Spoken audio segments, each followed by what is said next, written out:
A lot of crashes this morning. We've seen, by and large, a lot of people really getting stuck because there's so much snow here.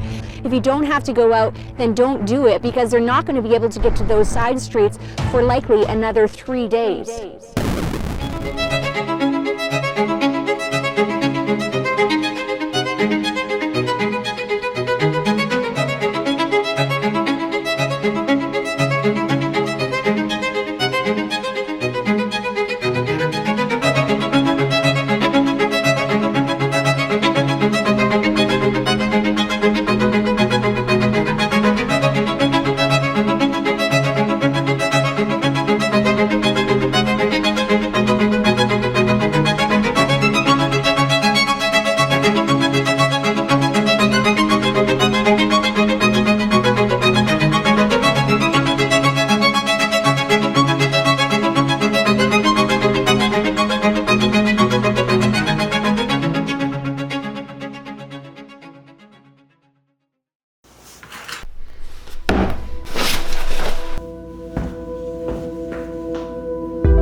What's up, guys? So today we are just kind of driving around saving people like we did last night. It's honestly pretty fun. And Matt just told me there's a bus stuck somewhere in my neighborhood, so we're gonna go try and save them. Here's a photo of what the bus looked like right when we got there. Matt arrived before me, so he thought he would give it a try by himself. The FJ was doing a great job here, and the bus slowly started moving. The bus had been stuck for about an hour, and several other people had tried. It's coming!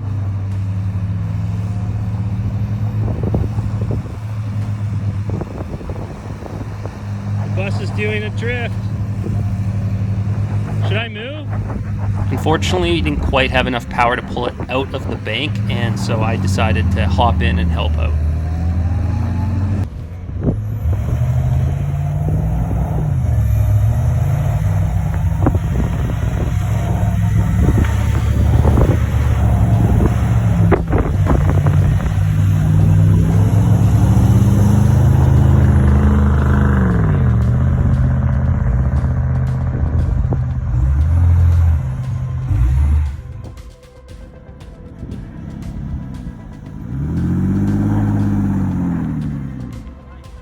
In total, me and Matt probably pulled out about 15 cars that night and the following morning. If you're interested in the Lexus GX470 platform, I'm gonna go over a few of the pros and cons that I've experienced in the last year of ownership with this vehicle.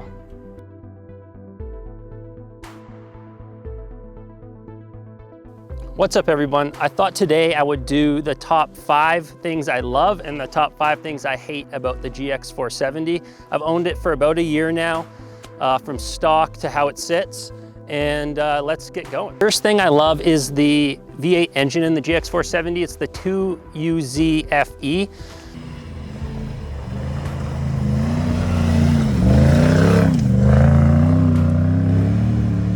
And I love it. It's known for its reliability. It crushes it off-road, the low-end torque. Even with the 35s, I find the low-end torque is good enough that I didn't need to re-gear. And I've been in vehicles where you definitely do need to re-gear. So I'm super happy with it. So the second pro that I think, in my opinion, is awesome about the GX470 is that it's super unique. Of course, Lexus builds are getting more and more popular, but I think I wanted something that I could build that was capable off-road, had proven performance of like the 4th gen 4Runner, but also that was a little bit more unique and I could put my own spin on it, such as the headlights. Because that was one of like the things I didn't love, is the factory GX headlights. It kind of brought down the rest of the vehicle, but I love the proportions.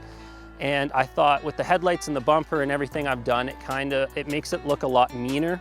And then you still get that reliability of it being a Toyota and all the 4th gen 4Runner stuff underneath.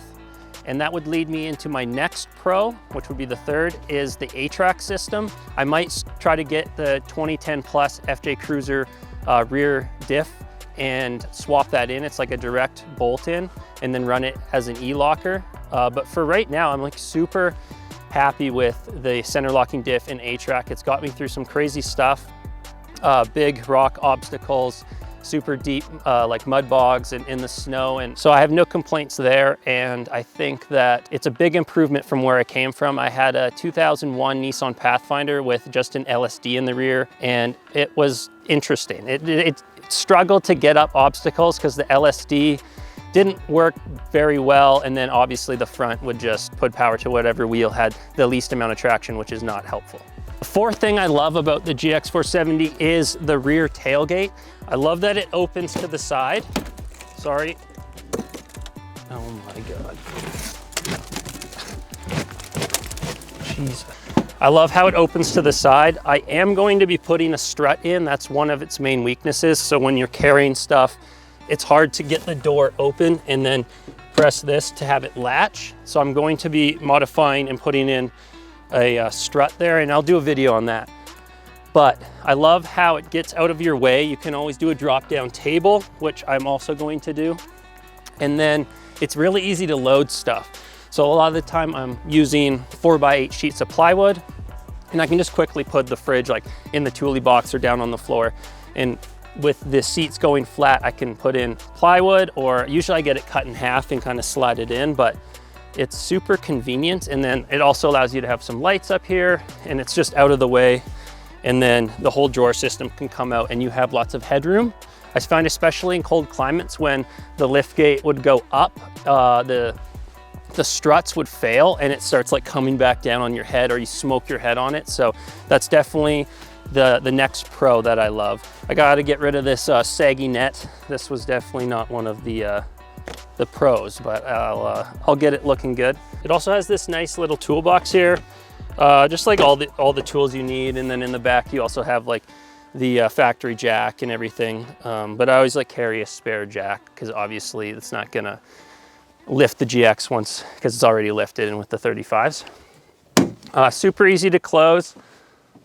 And as you can see, the ladder is mounted just based off pressure. So when you're walking up, the pressure is on the frame of the door, and then same, it's pushing on the frame of the door here, and it's all has soft padding, so it's not gonna scratch the paint, which I like because you don't have to drill into the door. So this ladder is from Nash Fabco, highly recommend it. And then I'm probably going to end up drilling into the door because I want to go with the JW Off-Road spare tire carrier, because right now, if I'm carrying a spare tire, I just throw it in the back, which kind of takes up space and isn't the safest. If you were to roll over, got in a front end collision, like the tire could come forward, I kind of strap it down, but still I'd rather have it on the back door. And if I don't have that in the back, I'd still have the factory underneath. I think it's I shoved a 285 in there, slightly deflated, but I always have my air compressor with me. So yeah, that would be the next pro, and then we'll move on to the last one. The final pro would be the interior. Obviously, it's luxurious being a Lexus, and you get the DVD player, so if you have kids, and there's lots of room back here. Factory rear AC that blasts super ice cold and quite high powered, but no factory rear heat, which is weird and not very useful for Canadian winters. But moving on to the front, I just love how it looks. I think it's still pretty timeless. The 2008 nav system is a little bit better than the older ones, but still that would be what dates it. Okay, so the first con of the interior would be these seats. They are not very supportive and you slide around a lot, especially off-road. The bolstering leaves a lot to be desired, especially compared to some of the cars I have. And yeah, just the lumbar support's okay, but I don't find the thigh support great. In the angle, it kind of pushes you forward. So I'm not a huge fan of that. I know a few companies make brackets so you can run aftermarket seats, and I may look into that in the future. I do like having it heated for our cold Canadian winters, but that would be one of my first cons. And a lot of people don't like these armrests. They find they get in the way. And then you got to put them all the way up before you can put them back down. And I find a lot of the passengers just put the armrest up. And then moving on, I'll throw this in under the con list, is this small but very cluttered center console. So there's not a lot of storage. You get 2 cup holders and there's none in the door, which is kind of a disappointment. And these cup holders, things tip over and they're not good. So I don't know of a great solution right now, but the center console is definitely a con as well as the seats. My final con would probably be just the fuel economy itself. I get about 12 miles per gallon combined. So like 10 in the city, maybe 14 on the highway. And it's just a little hard to drive every single day, but I knew that going in. I don't buy vehicles because they're fuel efficient. I buy them for other things like being off-road capable.